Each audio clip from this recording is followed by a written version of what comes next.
All right, day 179. This is awesome stuff. Goal of becoming a law enforcement pilot. I like this topic because that was my dream. Didn't get to do it, still might, and we'll talk about that. Day 179, Coffee with Kenny. I'm just finishing up this is only coffee number 2, believe it or not. Normally I'm rolling on coffee number 3. But anyway, I was ready to get it going, and I like this topic, and this is for Corey, I believe. And Corey said, usual stuff, he's been watching the YouTube videos and appreciates all that, and thank you, Corey. He said, I'm currently in college. I'm looking at getting back into law enforcement with the goal of being a law enforcement pilot. Great. That was my original dream, and hasn't come true, but that's okay because a lot of other dreams have come true, right? I've accomplished almost everything I wanted to do in my life I've been able to do. So I'm going to go on to his question here, and I want to mention that our operations manager, Brian Rutledge, that you don't hear about very often, is a 30-year aviator, and he is chief training guy for a law enforcement agency. So Brian is not only our operations manager, but Brian is also a close personal friend of mine. And we talk all the time and have for going on 7 years now. And he started out as a member. I helped him get his CFI online, and we worked together a lot on Skype. And that's way back when I was doing a lot of that one-on-one stuff. And Brian, again, is flying at one of the top units in California. And so I get a lot of insight what goes on in the law enforcement area through Brian. And I've also, we have quite a few of our members who are law enforcement pilots, which is awesome. We love that. And so I'll give you the best of my knowledge as not being a law enforcement pilot myself. A lot of these questions, though, that he asked, some of them are relevant. Some of them aren't so relevant to just being a law enforcement pilot. So he says, getting back into law enforcement with the goal of being a law enforcement pilot. I need a total of 1,500 hours of flight time to compete for this job, where they are experiencing a huge shortage in. I have some questions I need your advice on, okay? So I know the comments might get crazy down there. People are going to say all kinds of things. What I do know is I have a video from back around day 100 when we just moved into the Hogs hangar, which, wow, God, that means we've been here like 80 days. Anyway, and I got invited out to see the guys at CHP and was going to try to do that in May. It didn't happen. Now we're going to try to get it done here in July. And I did talk to one of the training guys from CHP, and he said California Highway Patrol in the next few years is going to have a shortage. And he went into, in that video, you have to go back and find it. I'll put the link down below. I'll find it after I upload this. And he explained what they're going to be looking for with pilots and the amount of hours and their qualifications. So when it comes to becoming a law enforcement pilot, there's 2 big things that I do know for a fact. A lot of agencies hire from within the department and take a police officer and turn them into a helicopter pilot. Okay, that's one way. Then on the flip side of that, there are law enforcement agencies that hire civilian pilots that have a lot of flight time. And then there's some other variations in there depending on the agency. So sounds like Corey has already got an idea of where he may want to go. He didn't mention where it was, but that's okay.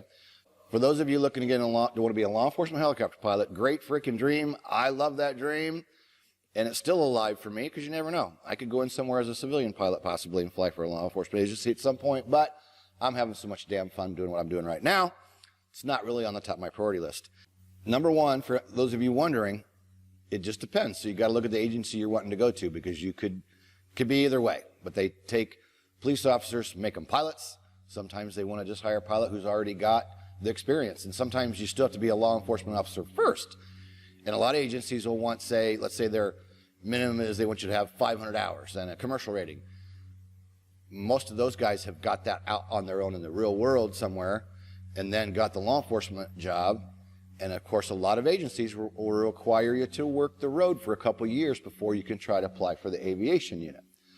So there's several of the different avenues on how that happens. So he said, I have some questions I need your advice on. I need to get my commercial instrument and turbine transition course done. How many hours of turbine time do you think I should have? Again, that's going to go back to the company or the agency you're trying to go to work for. Across the board, it depends on who the agency is, who insures them, do they own their aircraft. There are so many variables in this whole turbine issue. You know, it's almost, I don't want to call it a sore subject, and I'll state my opinion on this one. A lot of times you have these big, huge requirement for, oh, we want 1,000 hours of turbine time. And I just heard about this recently. And it's with one of our guest instructors who's dealing with this right now. 1,000 hours of turbine time is freaking hard to get. When I got hired as an EMS pilot, I had around 350. And when I was talking to the recruiter on the phone, he's like, well, you know, we usually like to hire guys with 1,000 hours of turbine time. And I'm like, well, man, you know, I got 350. And that was hard to get, right? I had to work my butt off to get that 350. So I don't know what else to tell you. 1,000 hours sure isn't going to happen anytime in the near future. And he was like, yeah, that's okay. Well, he goes, 1,000's what we like. I still got hired. When they say 1,000 hours of turbine time, maybe that's a hard requirement. Maybe it's not. Many times in the industry, you hear a job posting, whether it's law enforcement or otherwise, where they say 500 turbine, 1,000 turbine, whatever the case is. And then a person will go ahead and apply, and they'll still get hired. So it depends on where you're applying. It depends on how hard they are on those numbers. Personally, I think 1,000 hours is a bunch of baloney. My opinion, a turbine aircraft is easier to start, it's easier to shut down, it's easier to fly. Problem is, you do a lot more damage if you have a wreck or you have a hot start or you damage something. With a turbine aircraft, it's going to be more money and more costly. So that's why they throw these big, huge 1,000-hour requirements up there. And I hate to think, you know, at my career of 20 years and all the time and hours I have and all the experiences I have, even flying EMS for 5 years, I only averaged, you know, 100 or 200 hours a year.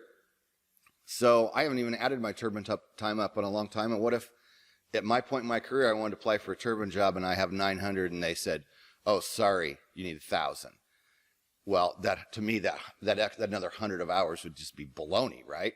So it goes back to insurance and qualifications and, man, so when somebody asks, well, how many hours of turbine time should I get? All you can scrounge up, you know? Get as much as you can. They're hard to come by because they're expensive. So you got to look for your avenues of finding turbine time, looking for ferry flights, finding some guy that owns a turbine aircraft you can go right along, finding some money. Here's one avenue. One of the guys that I trained used to go out to California and ride along in a news reporting ship. And you could fly as a rated pilot, and the pilot in command or that had the job of flying the news could sign you off, right? If you're flying and he's just overseeing the flight and you're doing news, and you could get those at a discounted rate. So there's some of those things that you can research out too, but hands down, the sad story is turbine time is hard to get. It's just hard to get. So get as much as you can. Question number 2, somewhere along this journey, I was thinking about owning a used Robinson R-22 to gain most of the 1,500 hours I need. Do you think it's a financial saver if I do this? Here's a big question. I'd like some people to join in on this conversation and put your thoughts in there, because I've made my thoughts very clear on aircraft ownership. I don't think it's a good idea for an individual to buy a helicopter unless you have money to burn. That's the easiest, simplest way I can put it.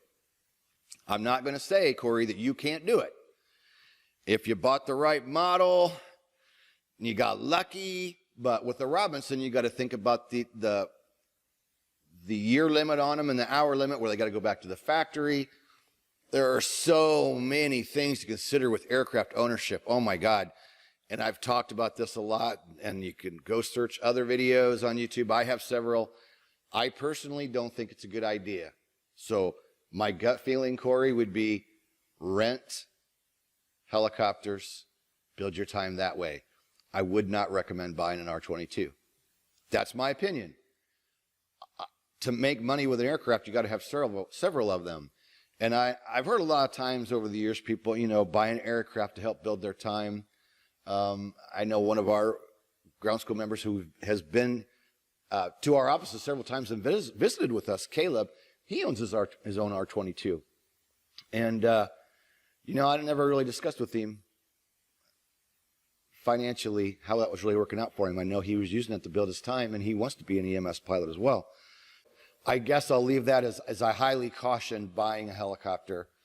If you can make it work, there might be circumstances where you could be hooked up with a flight school and lease it to them and make some money with it, or I don't know your financial situation, nor is it any of my business. I just caution you. I caution any private individual. I will stick to my guns on, if you're going to buy an aircraft, you better have disposable income, because the financial hurt it can put on you later is not worth the gamble, I don't think. Again, unless you got money to burn. All right. What is the average amount of hours per day should I be flying to get my ratings and required hours done? I love this topic. I love it. I love it. I love it. Here's my experience. 3 times a week is awesome. I think 3 times a week makes the best progress, and I think a couple times a day. Now, you want to jump in and argue the point, go right ahead. That's what I think is the best. Can you fly more? Absolutely. You could fly 5 days a week. I think 7 days a week is too much. I think you need a break in there. You could fly 3 or 4 times a day. I don't think it's beneficial. I think when you're flying, you need little gaps in there to soak up what you're learning and let these things kind of soak in, because a lot of times you go on a flight and you're struggling and you can't grasp that piece of aeronautical or piece of aerodynamic knowledge that you're trying to apply when you're in the aircraft. It doesn't make sense to you, and then maybe you sleep on it. The next day you're drinking a cup of coffee and you go, oh, wow, I get what my instructor's been trying to tell me. Wow. So hands down, I think 3 times a week is best. And I think if you're going to fly twice in a day, I think a couple of 45-minute flights is best. Can you go longer? Absolutely. Can you do less? Absolutely. I'm just telling you what I think. If you were really trying to push to the ratings, 4 or 5 days a week would probably be good. Again, what else you got going on in your life? Do you have another job? Are you full-time flying? For most people, they have jobs, they have family, you're going to college, whatever else is you're doing, so it makes it very hard to fly, every day or 5 days a week. On average, that's the absolute best. What may work for you could be more, could be less. But it's a great question. I love talking about that. And I'm going to go back to the 1-hour flight lesson. Corey, when you get flying with these instructors, hopefully they're going to fly you around 50 minutes, 50 minutes, up to about an hour. I'm a firm believer if your instructor's flying you anything over 1.0, he's stealing your money. Now, I'm not saying if you're out working on cross countries and doing other things of that nature, but when you're beating the pattern and you're learning and you're absorbing new material and you're trying to, master this whole thing, hands down, I'm a firm believer. I like being back on the ground or on the dolly at 50 minutes. Cooling the thing down so the flight ends up at a 0.9 or 1.0. You just make the best progress. Not saying you can't go 1.1, 1.2. You can. But that person, I've talked about this so many times, at that hour point, your performance starts to go down. It just does. And I've seen it so many times, I'll argue that point to my grave. All right. What is a realistic time frame you've seen people get 1,500 hours to include those who own their own helicopter? Yesterday's video is a good one, Corey. If you didn't see yesterday's, you should go back and check out yesterday's video, because I talk, this is kind of along the same subject, but you asked different questions, and it's good and I like this video, and I think we've added some more content today that is important. How fast people have done it in a very short amount of time, but 1,500 hours, that's going to take you 3 years if you're flying 500 hours a year, right? If you do the math. 500 hours is a lot of flying per year. You're going to be needing to work somewhere full time to be flying 500 hours a year. And if you were doing it with your own aircraft, the expense of that 500 hours, just look at what the price of fuel is. What is your aircraft burning per hour? And what are you going to spend just in fuel flying 500 hours a year? Not saying you can't do it, but again, I don't know your financial situation, so that depends on you, Corey. Anyone else would have to look at their own finances. But realistic time frame that you've seen people get 1,500 hours. You know, if you get one, there's certain jobs like, you know, you hear about some jobs in Alaska or some really super busy tour flying jobs, you know, and I've heard of people getting, you know, flying 800 or 900 hours in a year, but man, that is humping it. So I'm not telling you can't do it. I mentioned yesterday, my biggest year was 600 hours. And that was working a job where I worked 6 days a week, and I was the main instructor at the flight school. Everybody else was part-time instructors, and I worked Monday through Friday all day at a really busy flight school, and I'd start early and I'd fly late. And I flew so much that even one time the owners were gone for a week, and one day I flew from, I don't know, late into the evening, and they came back and they're like, don't ever do that again. We don't want you overflying yourself. So my experience getting 500 to 600 hours in a year, that's humping it, man. That you're going to really be working at it. So thank you in advance for your advice. Best Corey. Thank you, Corey, and I hope that helps. And I know a lot of you have questions, and that covers some more of them, right? You know, some of these things we're repeating from day to day, but that's okay because we're cranking out these videos, 179. I don't expect it. Some people watch them every day, but if you're just new to our YouTube videos, if you're just new to YouTube, Coffee with Kenny, there's today, as of today, 179 of them, and they range from 5 minutes to 20 minutes because I talk too much, as my daughter says. So there's so many videos and so many things we've covered, a lot of topics in 179 days, but I've been on YouTube 10 years.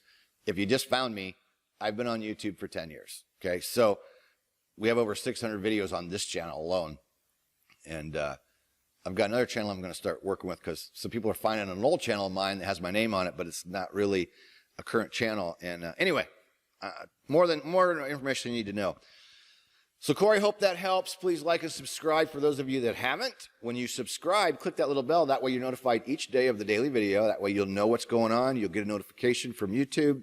Hey, you know, ground school's going live in 30 minutes with such and such, and then you get another notification when the video premieres each day. I love doing this. It's been awesome. I am Kenny Keller, the creator of Helicopter Online Ground School, and we have private, commercial, CFI, and instrument courses online over 7 years. They are available for FAA Wings credit. We do have written test practice. We do have Robinson R22, Robinson R44, and instrument-specific training inside those, the private, commercial, included with the private or commercial or CFI memberships. Very simply, private is private. If you get the commercial, that includes the private. So you can go through the private material first because every commercial pilot needs all that basic knowledge, then go through the commercial stuff. CFI, that includes private and commercial. So you can go through the private, you can go through the commercial, then you can go through the CFI. That's how that tier works. Instrument is its standalone. That one's separate because some people get their instrument rating in between private and commercial. Some wait till later. Some just get a private and then do instrument. There's a whole variety of ways that people approach the instrument rating, so that's a separate membership level itself. And we combine all those into what we call the professional pilot membership that does not expire. So the individual memberships, private, commercial, CFI, instrument, you can do those monthly or yearly, or you can do the big professional pilot where you get it all, you keep it. So if it takes you 4 years to get your ratings, 5 years, training is there for you. And because it's July 3rd, we are on day 3 of 6 or 7 day sell in Sunday night. This is July 3rd. So Sunday night at midnight, our sale expires. And I've been talking about the number 3 this week. I love the number 3. It's my lucky number, and I could go on and on about the number 3. And I decided this July sale, I made the sale up on July 1st just while I was doing the video. I'm like, let's do a sale. Let's do 33% off. It's a great deal off the yearly memberships or that big professional pilot membership. I'm going to put the links down below so you can go straight to the sales page for any one of those. That's for yearly or professional. Monthly, it's already cheap enough. Sorry, we can't discount it. It's just too cheap. $49 a month for the private level, 120 videos, over 18 hours of training, written test practice, $49 a month, pretty darn cheap. So we have that yearly membership for any one of those levels, and then the big professional pilot package. Those links will be below. If you just find your way to helicopterground.com, you can use the code 33OFF, 33OFF, to receive 33% off any those memberships I just mentioned. So I appreciate all of you. It's been a blast, having a great day. July 4th is tomorrow. I'll do a video because I'm dedicated every day for 179 days. I'll think up something for tomorrow. Find time with my day of screwing off at home, playing with my pontoon and my speedboat. Yeah, that's right. All right, hope that helps. Like, subscribe, click that little bell when you subscribe. Put your comments down below about today's video. Ask your questions, and I'll just keep answering them. I'm working through them the best I can, trying to keep everybody answered and keep this Coffee with Kenny thing going. So see you tomorrow on the 4th of July. Have a safe evening and safe tomorrow, or safe anytime you happen to see this video. Peace out. See you in day 180.